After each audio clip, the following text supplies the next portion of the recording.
Começamos mais um programa Elga e Você, com muito conteúdo, com credibilidade, muita informação. E nesse início de semana, nós sempre temos esse bate-papo com Carlos Campelo, que continuou a falar sobre autossabotagem. E minha gente, vale demais a pena ver essa entrevista que está fantástica. Aí ela precisa estar naquele grupo de pessoas, porque as pessoas que estão naquele grupo são importantes. Então, eu estando naquele grupo, eu tenho valor. Então, fique aqui comigo que o Elga e Você está apenas começando.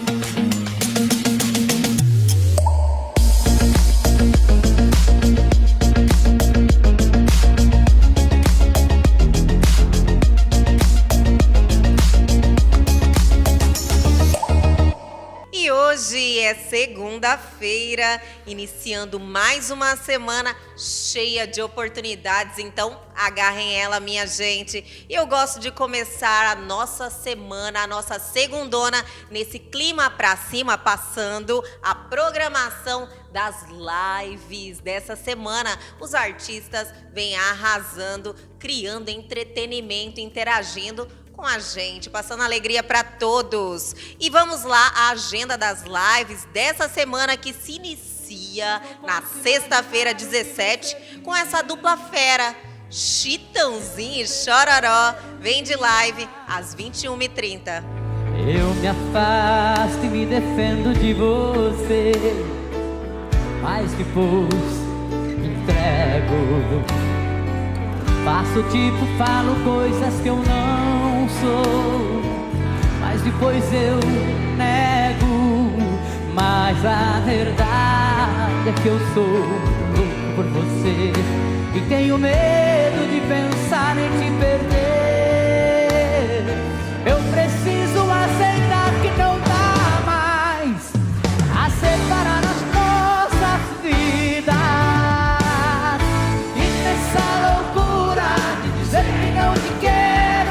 Negando as aparências, disfarçando as evidências. Mas pra que viver fingindo, se eu não posso enganar meu coração?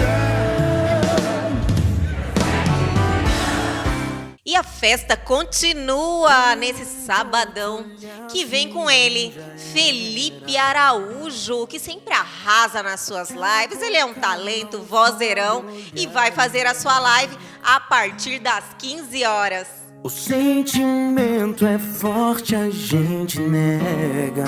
Se nossa pele acorda carente, à noite a cama é reincidente. A gente faz o que sente vontade, mas não fala o que sente.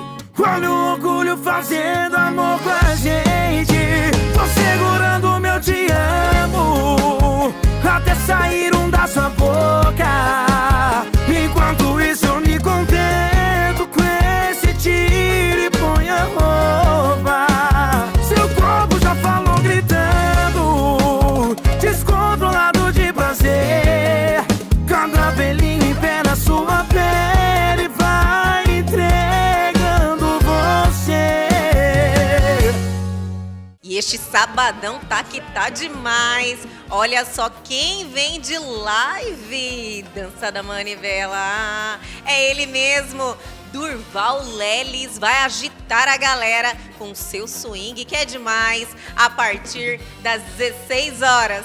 Mas eu fui perguntar pra ela, meu amor, se a dança da manivela ela tocou. Da manivela. Eu fui perguntar pra ela, meu amor, se a dança da manivela ela tocou. Dizendo que aqui tá quente, tá frio, muito quente, tá frio. Aqui tá quente, tá frio, muito quente, tá frio. Pega no dedinho dela, pega no joelho dela, pega na coxinha dela. Sobe mais um pouquinho, pega no rostinho dela, pega no peitinho dela, pega no ombro dela. Desce devagarinho, dança da manivela, dança da manivela. O azarreia, o azarreia, arreia, arreia, arreia. O azarreia,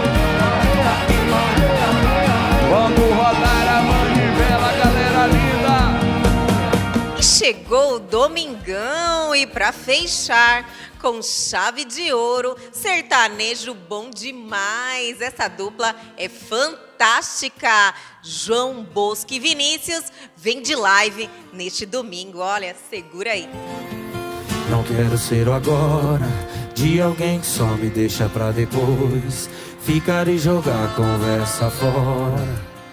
Não vai adiantar mais pra nós dois. Pra quem já bebeu no mesmo copo, vai doer te ver deitado em outro colo. Pra quem já viveu a mesma vida, vou morrendo a cada despedida. Mas enquanto tiver louça pra quebrar, enquanto tiver briga pra gente brigar, enquanto tiver fogo pra gente apagar, se ainda tiver cama pra gente reconciliar, quem sabe um dia a gente se alinha e você costura a sua vida na minha. Quem sabe um dia a gente se alinha e você costura a sua vida na minha.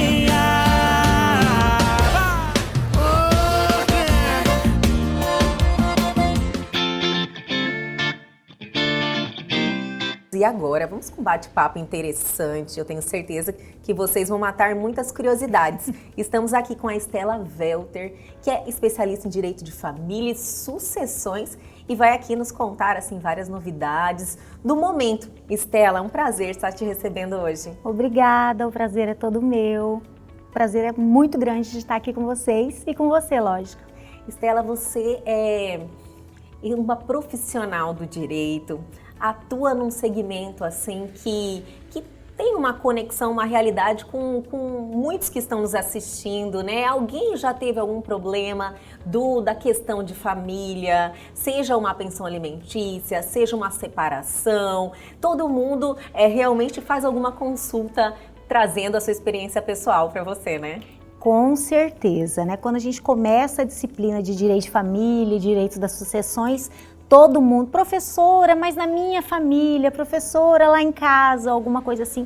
Então todo mundo convive com a realidade da família, né? Nós vivemos em família, então não tem como. Sempre há esses casos práticos para a gente dar uma opinião ou tirar alguma dúvida, sempre assim. Você é professora também, eu gostaria que você nos compartilhasse com a gente um pouquinho da sua trajetória. Qual foi o momento que você falou, não é o direito que eu quero fazer, quero ajudar pessoas? Como que foi isso para você? Então, eu sou advogada, né? Já advogo há mais de 25 anos.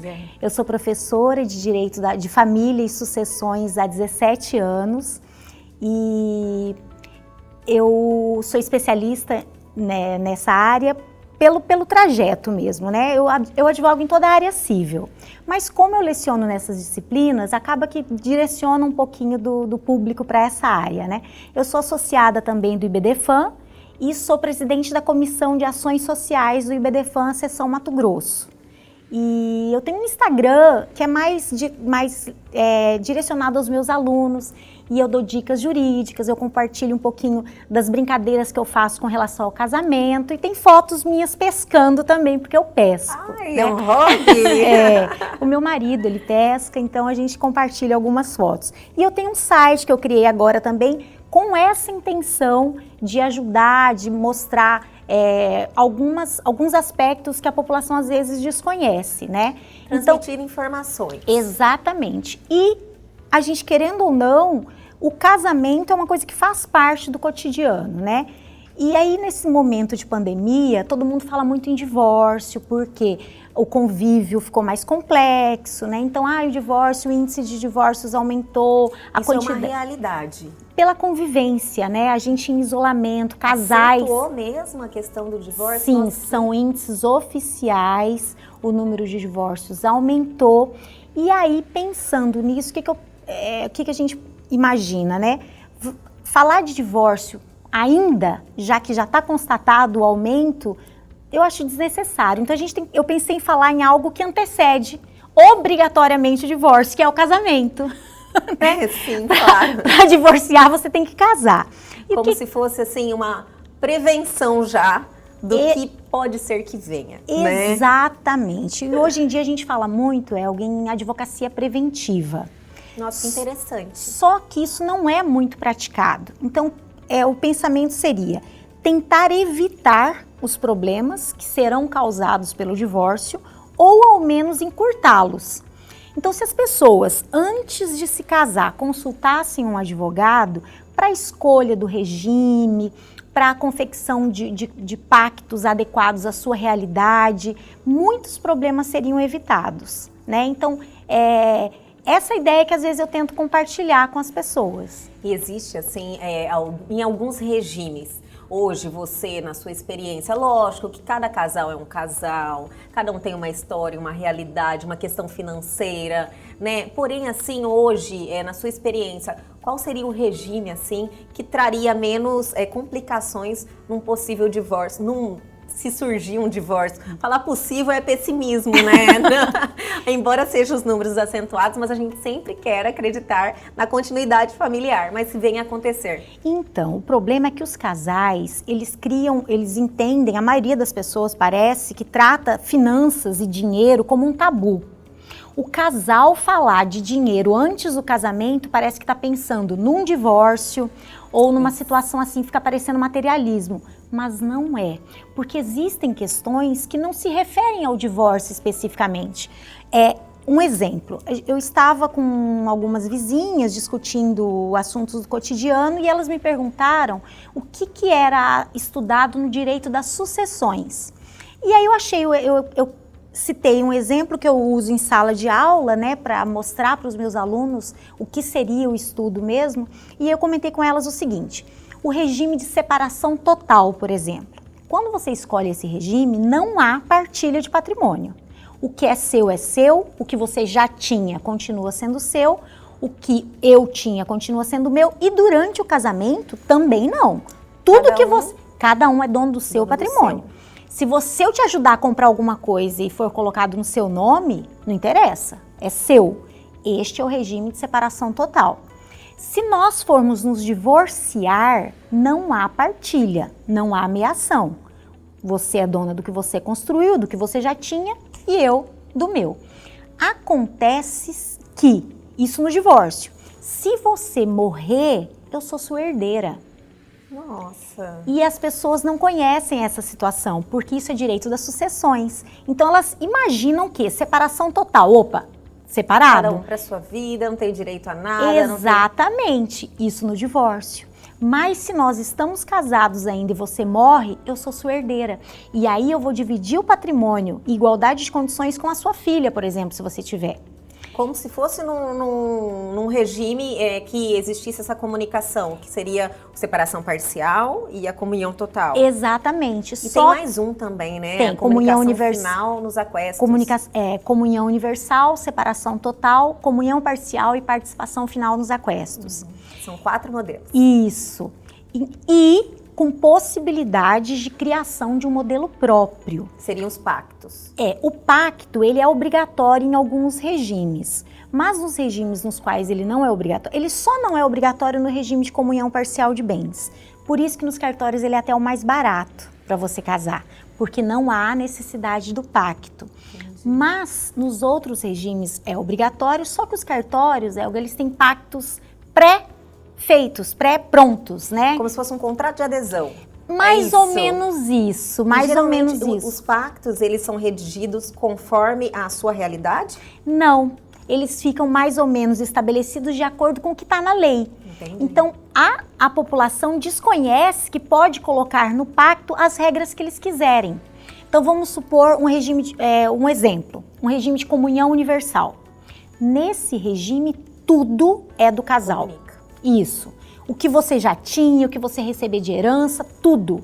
Então, se você é muito rica e eu não tenho nada e nós nos casarmos, tudo passa a ser dos dois. Se a gente for se divorciar, metade vai ser meu, metade vai ser seu. Nós poderíamos colocar no pacto, por exemplo, que os frutos vindo de herança, por exemplo, não comunicariam. Por quê? Porque você tem uma família muito rica, sim, e aí você adquire muita herança com constância, familiares morrendo, sei lá. E os frutos não comunicariam, ou seja, aluguéis de apartamentos de herança não seriam inclusos na comunhão. E assim por diante. Qualquer regra que não viole dispositivos de ordem pública, né, que não sejam Sim. ilícitas, que digam respeito ao patrimônio, elas podem ser criadas de acordo com a realidade do casal. Eu quero até que você continue um pouco, que eu tenho certeza que muita gente se encontra nessa situação, né? E é algo também que existe a questão da força maior também, nesse caso. Sim, eu quero um saber problema. como é que a justiça está olhando para isso. Mas é daqui a pouquinho, logo após o comercial, a gente já volta em instantes.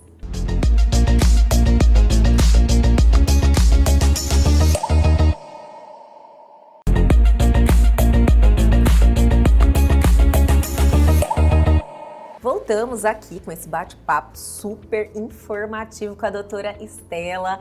Paramos, doutora Estela, na questão dos alimentos, né? Isso. No caso de você dever alimentos, gera a prisão civil, né? Que acontece muito e agora eu acredito que possa ter, assim, acentuado. Mas a prisão está acontecendo, né? Devido ao caso da pandemia, muita gente perdeu o emprego, não tem renda.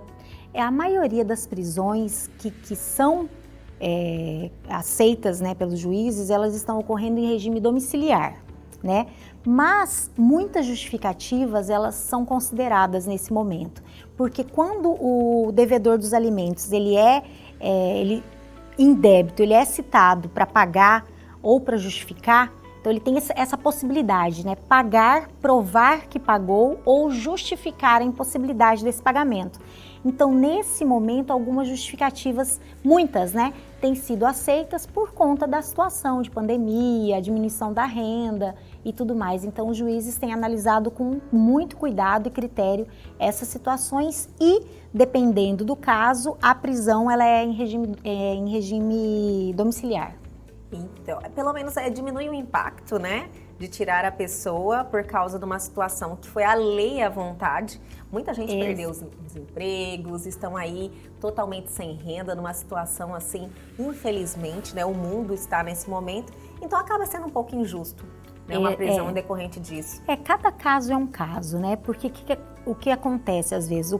O devedor tenta justificar a perda do emprego, a perda da renda, mas por outro lado, a pessoa que necessita dos alimentos precisa sobreviver, né? Então, cada caso tem que ser analisado com muito critério mesmo. E depende da prova que apresenta também, né? Exatamente. Mas vamos, se Deus quiser, rapidinho a gente sai dessa realidade. Espero. Doutora, eu quero voltar um pouquinho na questão lá dos regimes. Ah, sim. Eu tenho uma curiosidade em relação ao que está acontecendo muito hoje em dia, a questão da união estável. Existe as pessoas que reconhecem a união estável, existem também relacionamentos que duram aí 2, 3, 4 anos, que seriam um namoro, porém a pessoa entra com uma ação querendo os seus direitos quando terminam a relação. Sim. Como é que está acontecendo isso? Vamos falando legalmente, o que é acatado? Então, a união estável é um assunto sempre atual, por quê? Porque todo mundo começa um relacionamento com um namoro. E aí eu até brinco em sala de aula, né? Você vai dormir na casa do namorado um final de semana. Aí esse final de semana já estende até segunda. Aí aumenta para começar a dormir na quinta. A hora que vê, já tem metade das gavetas. Escova de dente, algumas peças de roupa e vai aumentando, mudando a decoração. Exatamente. Muita gente, né? Exatamente. Já associou a realidade. Exatamente. Então, como os meus alunos são muito jovens e tem essa situação de dormir na casa do namorado, da namorada e tal, eles sempre me perguntam isso, né? Então, a lei não fixa prazo determinado. Então, não existe prazo. 6 meses é união estável, 2 anos é união estável. Não. Vai depender das características desse relacionamento. Os critérios que a lei estabelece são a convivência desse casal, ela tem que ser uma convivência pública, contínua e duradoura. E aí, esse pública tem que ser um relacionamento conhecido, não pode ser aquele relacionamento escondido. Contínua né? Que tem que ter uma continuidade. Ficou, Essa namorou... continuidade aí seria o quê? Tem que chegar a mais de ano, 2 anos? Não existe esse prazo. Então, por isso que a complexidade da análise vai depender de cada caso concreto. A caso, né? O que a gente tem que tentar visualizar? Se você tem um namoro de 10 anos e você imagina que você vá se casar, você está fazendo os preparativos do seu casamento, o seu enxoval, significa o quê? Que você está pensando em formar uma família.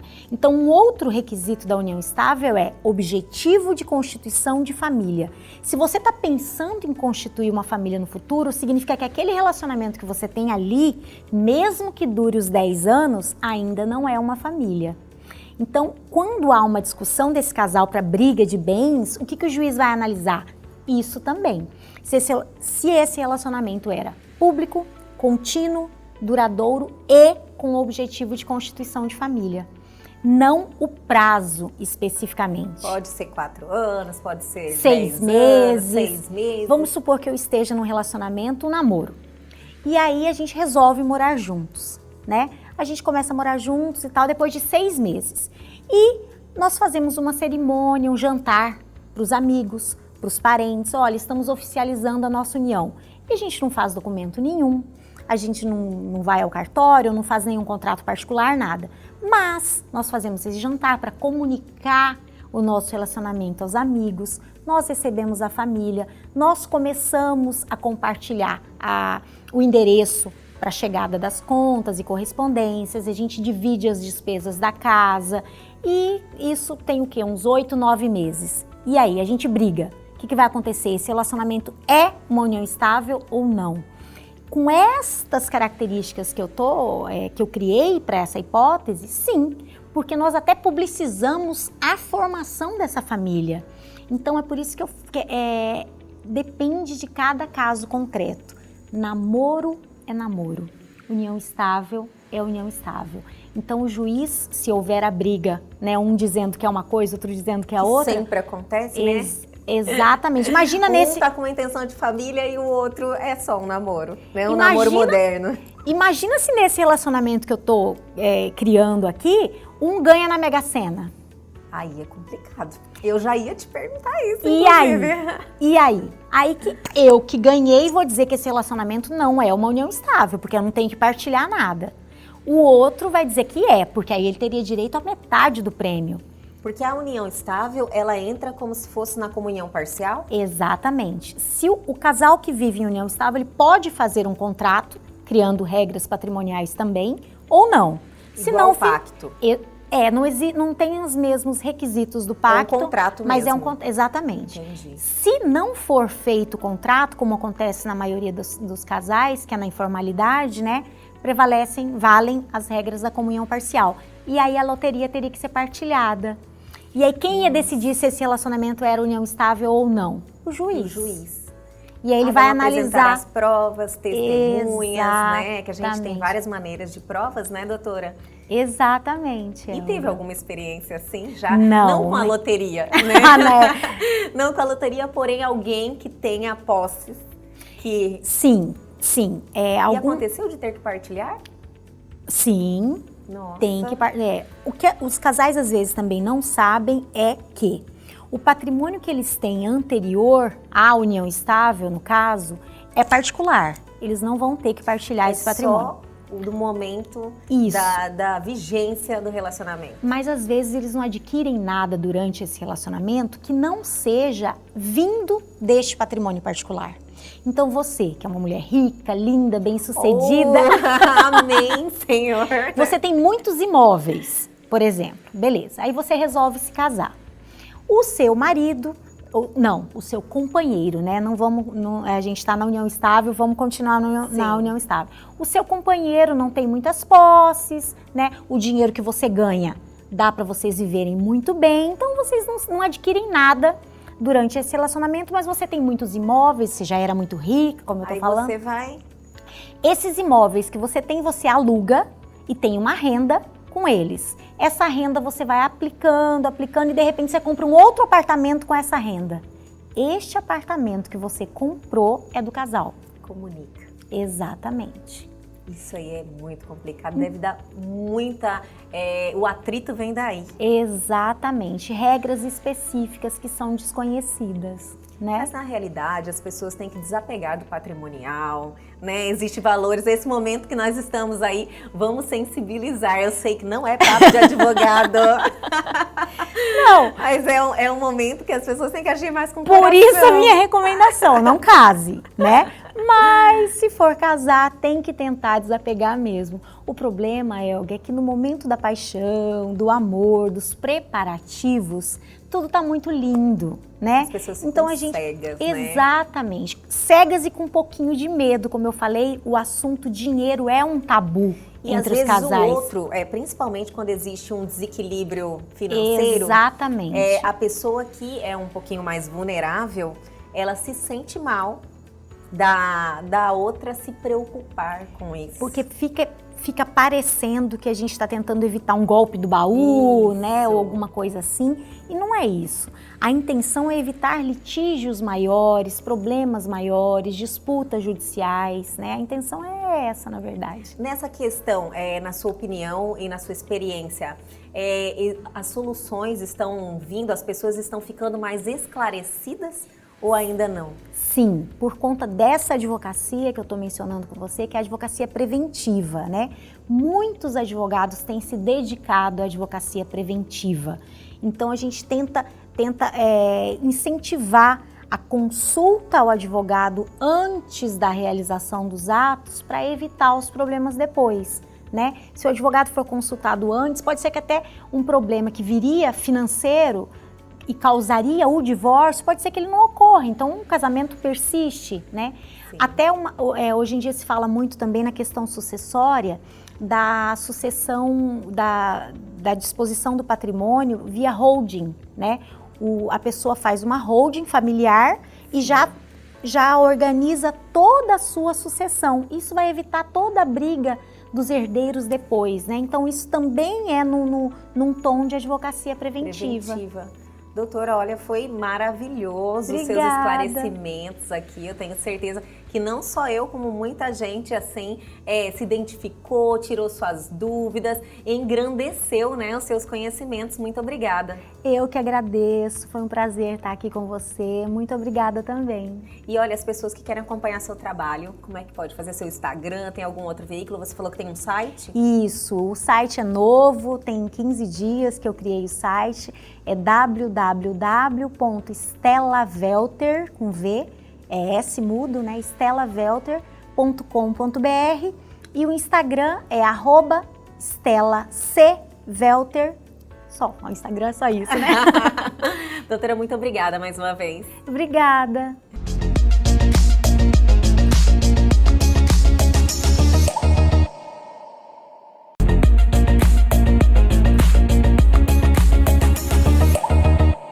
Voltamos! E agora, o Elga e você, é aquele momento especial das segundas-feiras. Estamos aqui com ele, Carlos Campelo, mais uma vez aqui, alegrando nossa semana, nosso início de semana. Carlos, sempre é um prazer te receber. Satisfação toda nossa, Elga. Carlos, na última semana, todos lembram, né, que nós estávamos conversando sobre autossabotagem. Exatamente.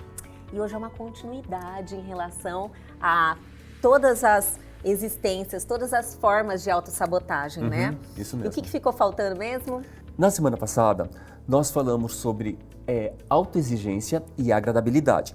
E nós vamos continuar hoje falando sobre esquiva, procrastinação e vitimização, que são outros 3 fatores que acabam indiretamente fazendo a gente dar uma brecada, paralisada nos nossos sonhos, nos nossos projetos, nas nossas realizações. Realmente, né? Porque às vezes você sonha, né? Você sonha e você fala, gente, mas por que eu não consigo concretizar, né? Tudo aquilo como eu penso, como eu quero. O problema está aí, a gente não consegue identificar o que nós estamos fazendo de errado.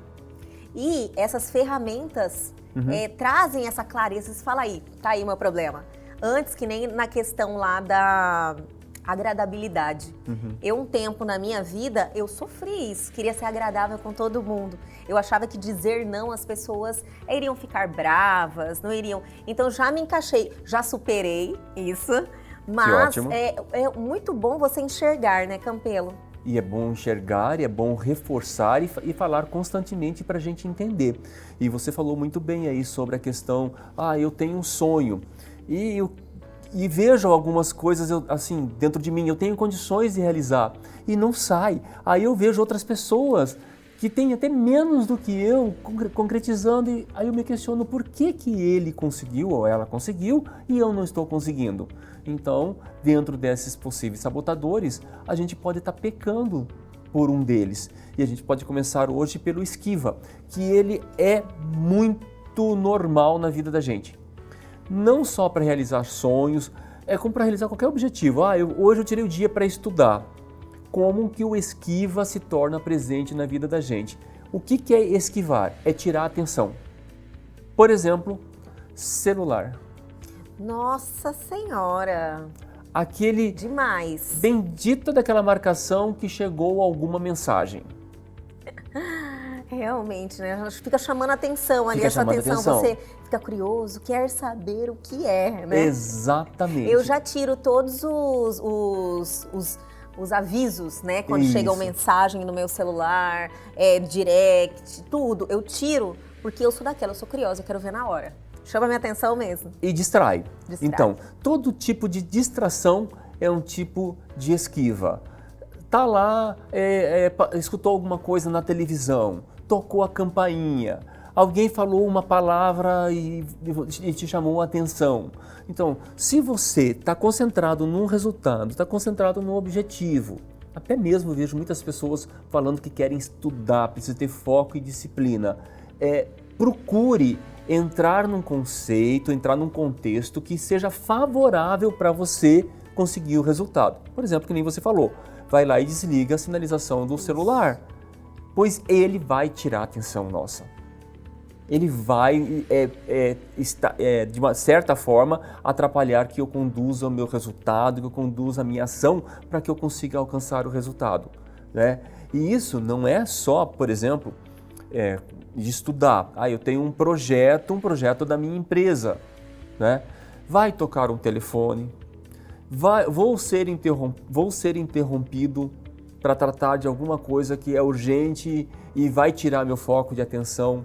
Algumas vezes dentro da empresa da gente, por falta de ter algum tipo de prioridade, né?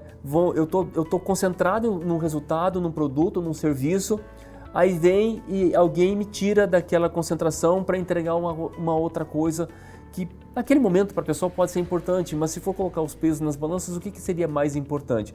Então essa esquiva nos dias atuais, ela está muito preponderante e por incrível que pareça, é um sabotador da gente. E a gente contribui muito para isso também, né? Muitas vezes, eu acredito que muita gente vai entrar nessa conexão, assim. Por exemplo, vamos usar um exemplo assim que é o mais fácil, que é o celular mesmo. Sim. Basta você querer desligar Sim. ele, basta você querer tirar os alertas, basta você. Mas no fundo, você vai lá e deixa. Aí é o sabotador. É falta de comprometimento com o seu projeto? Aí não é só falta de comprometimento, pode ser medo do resultado, pode não ter certeza se aquilo ali que está fazendo realmente está te alimentando de alguma energia boa. Então pode ser N fatores que vão te fazer isso. Por exemplo, o tal só por hoje, ou só por agora. Eu estou num processo de emagrecimento. Vou comer esse chocolate só agora. Só esse. Só este. Né? E isso também entra no momento de esquiva, assim, olha, é uma justificativa para eu, naquele momento, eu sair do meu trajeto, sair da minha linha. Então, na vida da gente, vão ter esses sinais que vão atrapalhar a gente. Eu estou lá numa cerimônia, estou na frente de um palco, estou sendo filmado, estou lá tremendo por dentro, paralisado, e dá uma coceira na ponta do nariz. Nossa! E parece que é uma coisa impressionante, né? Acontece. Acontece. Acontece. Acontece. É um desespero, né? Isso daí são sinais de esquiva, que isso vão acabando juntando. Se pegar todos esses processos que eu sou interrompidos durante um dia, isso toma parte da minha energia, toma parte do meu tempo. E também há de se lembrar que o cérebro da gente ele tem uma capacidade cognitiva num dia inteiro, tanto é que a gente tem a necessidade de dormir para repor essas energias para ter isso mais. Se eu acabar gastando esse tempo que eu tenho com coisa supérflua, entrando e respondendo tudo que me aparece nas mídias sociais, entrando em todas as redes, eu vou gastar uma energia. Que talvez aquela energia eu deveria guardá-la para usar em cima daquilo que é realmente importante para mim. Sim. Né? Parece uma coisa simples, né? Simples né? Só que as pessoas não executam.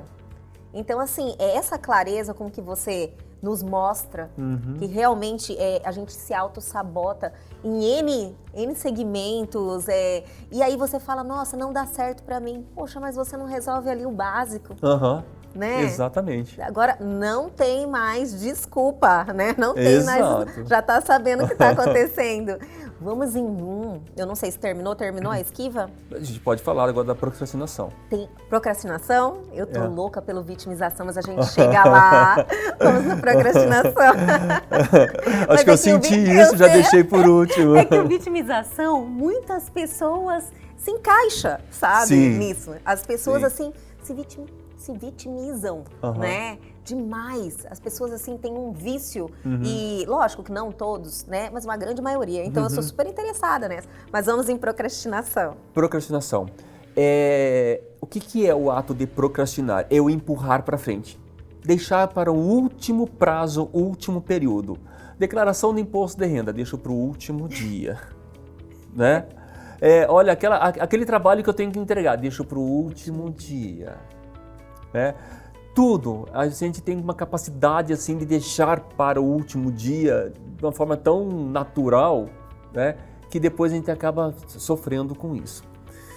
Procrastinar, então, é eu empurrar para frente uma coisa que eu posso fazer hoje. E tem um ditado que fala, né, por que não fazer hoje aquilo...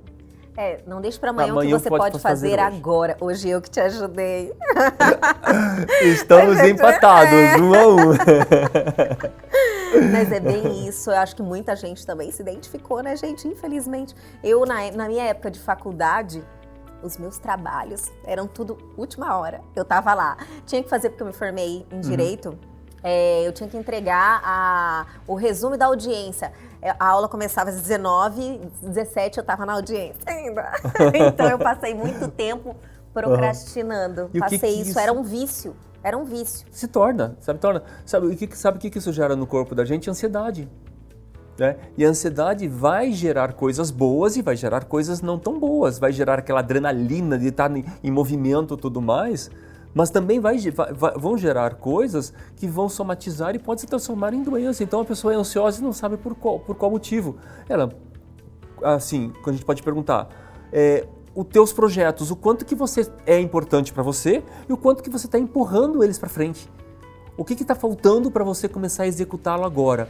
E uma das coisas importantes para a gente, que a gente pode destacar para perceber o que é como não procrastinar, é definir assim na minha vida o que é importante e o que é urgente. Vamos dizer que até o final desse ano, 31 de dezembro de 2020, eu tenho que entregar algum projeto, certo? Hoje, ele é importante para mim, né? Mas não urgente. Sim. Porque eu tenho todo um período até o final do ano, né? Mas vamos dizer que chegou dia 28 de dezembro de 2020, faltam 3 dias para eu chegar dia 31, para eu entregar o projeto, né? Ele vai ser importante ou vai ser urgente? Vai ser urgente. Muitíssimo. Urgente. Né? Então, isso já é um estudo, tá, que eu estou falando, nós brasileiros nós temos uma capacidade muito grande de resolutiva, de a gente resolver as coisas, mas a gente ainda está engatinhando no processo de planejamento. Isso já vem falando-se em planejamento nos últimos 40 anos, né? E a gente ainda está engatinhando nisso. Eu vejo algumas empresas na qual eu acabo prestando consultoria que o planejamento ele ainda é visto como perder tempo. É engraçado isso, né? E é engraçado, você falou, está se falando sobre planejamento nos últimos 40 anos. Sim. Porém, no para Brasil. muita gente, isso é bem recente. É muito. É muito recente. É muito. Demais. É a realidade do dia a dia, é a realidade de E hoje. tem pessoas que ainda não têm planejamento. Exatamente. Agora, nesse momento. Então, assim, como fala, às vezes as pessoas abrem um negócio. Vamos lá, abrem um negócio sem planejamento nenhum. Mas ela quer que dê certo. Sim. Né? Por isso que muitos abrem, fecham, tem que prestar atenção nisso. Porque não adianta vir sem planejamento, né, Campelo? Exatamente. E uma coisa assim, Elga, que eu vou agregar a isso, é um planejamento que até então é muito dito como racional. A gente está vindo agora com um planejamento não só racional, a gente está trazendo a proposta de um planejamento racional e um planejamento emocional. Pois a gente percebeu que não adianta eu colocar números dentro de uma organização onde tem pessoas. Eu tenho que pegar o meu planejamento, eu tenho que alinhar com as pessoas que estão lá dentro. Para quê? Para aumentar o engajamento dessas pessoas, para que elas sintam aquele propósito, aquele planejamento, e elas comprem a ideia para que a coisa aconteça e flua naturalmente. Para isso, eu tenho que trabalhar dentro da minha empresa, da minha vida, que eu posso utilizar na minha vida pessoal, inclusive, o que é importante para mim e o que é urgente. E eu posso começar a fazer agora, pego aí uma caneta já e vou separando para mim. Na minha vida, o que é importante e o que é urgente. Na minha empresa, o que é importante e o que é urgente. Se eu começar a ver que na minha vida tem muita coisa urgente, a chance de eu procrastinar é grande. Porque o que vai acontecer? Vão acumular ações, vão acumular tarefas. E na hora que eu estou vendo aquele monte de tarefa acumulado, a chance de eu chegar e brecar, né, ficar parado e não ir para frente é grande. Com certeza. Mas vamos continuar? Vamos. Mas é daqui a pouquinho, logo após o comercial, o Carlos Campelo vai voltar falando sobre vitimização, o que eu estava super esperando. Daqui a pouquinho a gente já volta em instantes.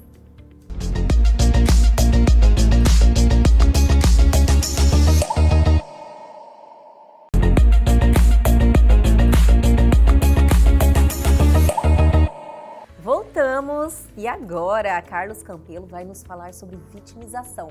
Mas eu quero mandar uns abraços, são vários, para os fãs do Carlos Campelo. As pessoas, elas andam interagindo muito, Carlos, te agradecendo por toda semana você estar aí trazendo esses conhecimentos, essas informações. As pessoas estão mandando, falando que estão aprendendo muito e eu fico muito feliz. Então eu quero mandar um super abraço para o Emerson Storm. Olha, consegui? Storm. Ele estava aqui tentando, essa pronúncia é difícil. Mas olha, eu quero te mandar um super abraço e um agradecimento também aqui do programa Elga e Você, por você estar aí dando esse feedback, interagindo com a gente e por sua audiência. Tem mais, mas eu vou falar no próximo programa. Agora, Carlos, vamos lá, continuando, vamos falar sobre vitimização. Elga, vitimizar. Eu passo por 3 fatores, 3 crenças que nós chamamos de crenças nucleares, né? Desamor, desamparo e desvalor. Isso pode vir desde criança. Vamos dizer o seguinte, a criança quer alguma coisa, o pai ou a mãe não dão. Aí ela chora, faz birra, o pai e a mãe dão. Cedem, né? Cedem aquilo ali. Impressionante. A gente vai sendo educado na vida da gente sem perceber a chorar, a reclamar, a emburrar, a se fazer de vítima, pois aí consegue o resultado. É impressionante isso. Impressionante. E o que eu posso ter feito com meu filho, né?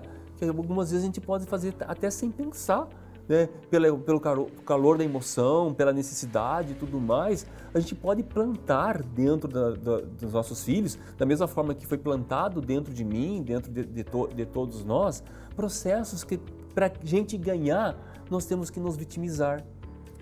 E, lógico, dependendo do grau de cada pessoa, Isso pode levar num processo que a pessoa chega nos dias atuais, ela vai se vitimizar por qualquer situação. Isso é uma verdade muito grande, porque a gente vivencia muito isso. Muitas pessoas, eu nunca pensei por esse lado, Carlos, de realmente que isso foi plantado. Quando a criança chora, o pai dá. Dá pelo coração corta, dá porque, olha, fica quieto logo, né? Não tô sem paciência, então Sim. já dá logo, gritou, você dá. Eu nunca tinha pensado por esse lado. Mas é incrível o número de pessoas que se colocam na posição de vítima. Sim. Eu não vejo isso, porque eu falo, gente, por que a pessoa quer ser vítima?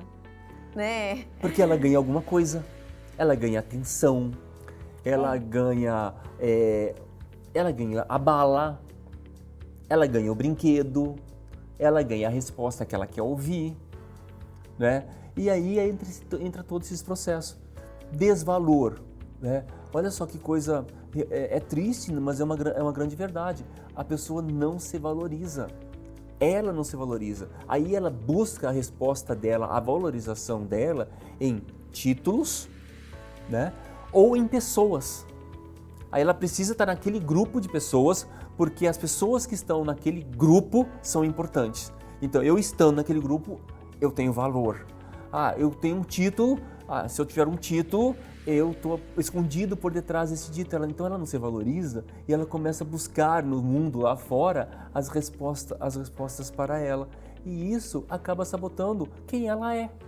Aí a energia que ela tem para ela conseguir alguma coisa, ela perde tentando se esconder por detrás dessa crença de desvalor. Ela nunca, eu acredito, uma pessoa que se coloca nessa posição, encontrar o que ela realmente quer, né, Carlos?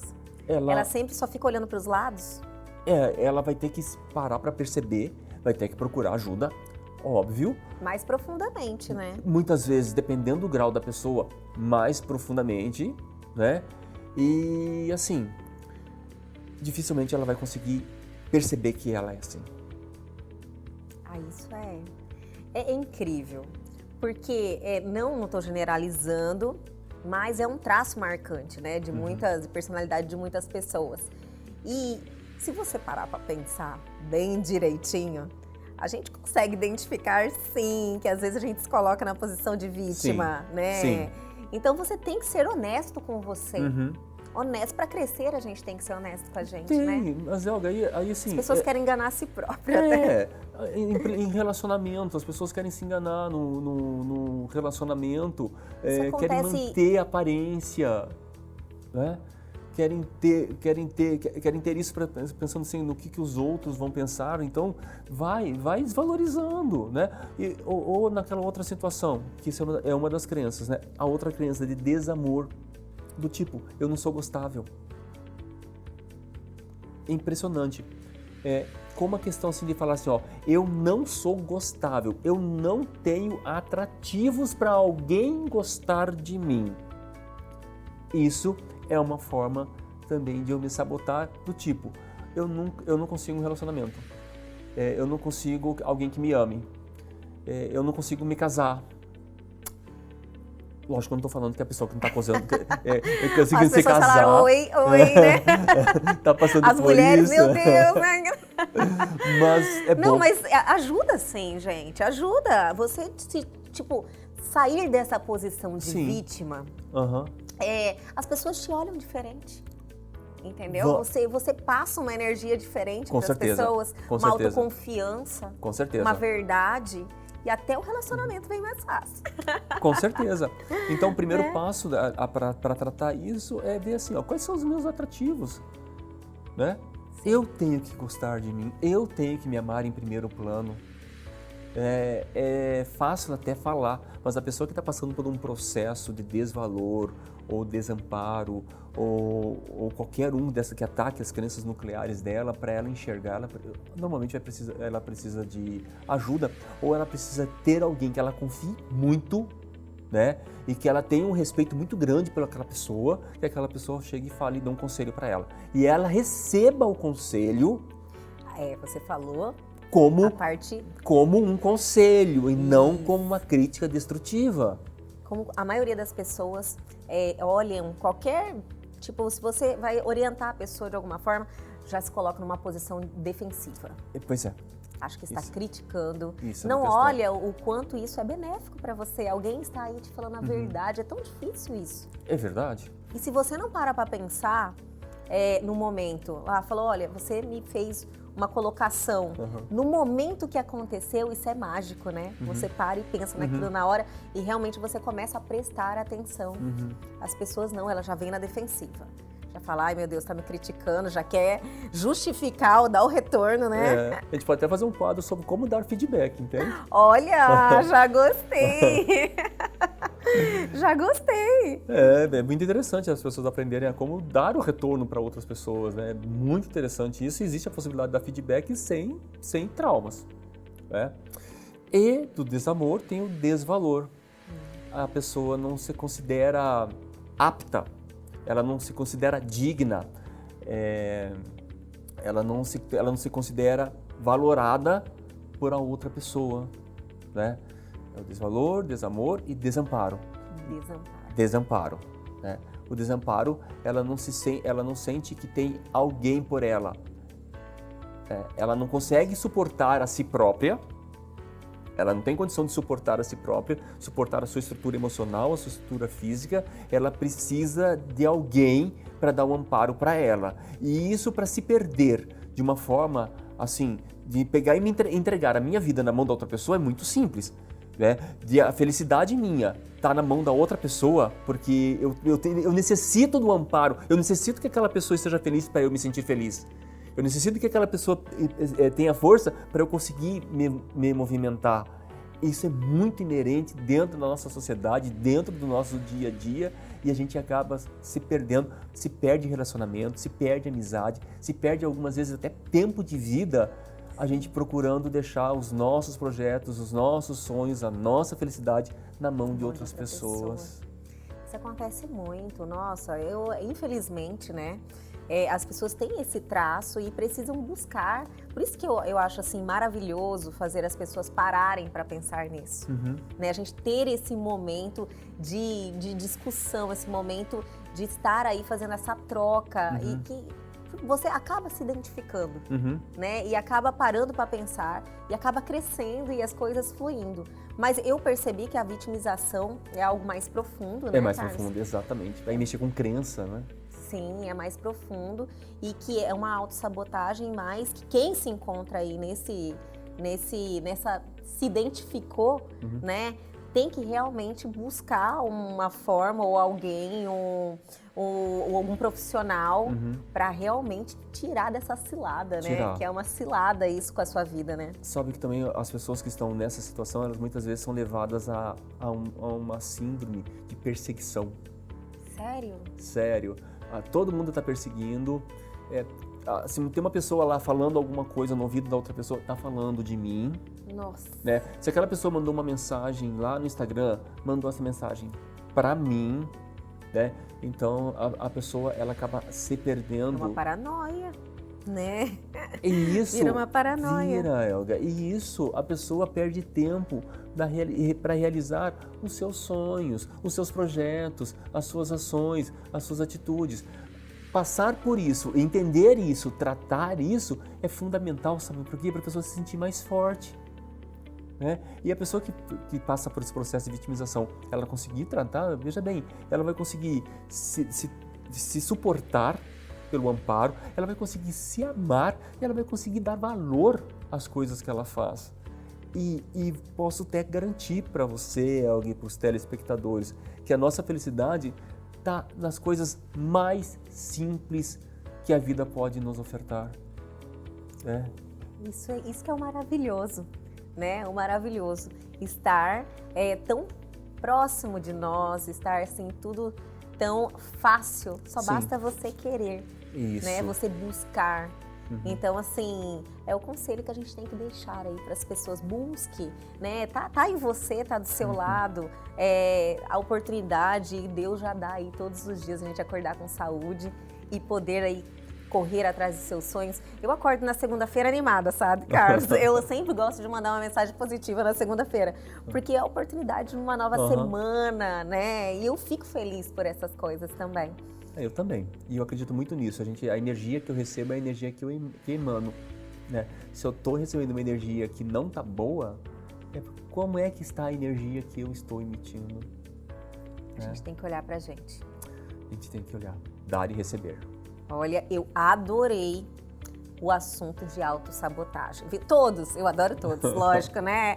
Mas esse, eu acredito que fez, assim, um sentido muito grande para as pessoas, assim, esclareceu bastante essas autossabotagens que estão presentes muitas vezes na nossa vida, né? Na nossa rotina. E realmente as pessoas não olham para aquilo como se aquilo tá atrapalhando. Se eu quero seguir esse caminho, eu tenho que corrigir isso. Exatamente. Né? Então foi muito importante. E olha, eu adorei sobre o feedback, viu? Vamos ver, vou tentar já falar sobre isso. Carlos, tudo depende do Carlos. Chega, eu falo, Carlos, e aí, qual é o assunto da próxima semana? Tá tudo planejado, tá tudo já no roteiro. Carlos, sempre é um prazer ter você aqui nas Obrigado, segundas-feiras, viu? Sempre você aí acrescenta muito para todos, para mim e para todos. E aqui, eu quero, assim, nesse momento que a gente está passando em Mato Grosso, eu quero desejar a todos uma semana de muita fé, de muita luz, de muita força para aquelas famílias que estão perdendo os seus entes queridos e que tenha, assim, as nossas vibrações positivas para todos. Amém. Obrigada. E é nesse clima que o Elg Você fica por aqui, mas amanhã nós estamos de volta aqui com força total às 21h30. E se você perdeu algo, quer mandar um abraço para o Carlos, quer alguma curiosidade, é só entrar em contato com a gente nos nossos canais de comunicação que estão aí na sua tela. Amanhã, no mesmo horário, 21h30, aqui na TV Pantanal, canal 22.1, estamos juntos. Espero vocês.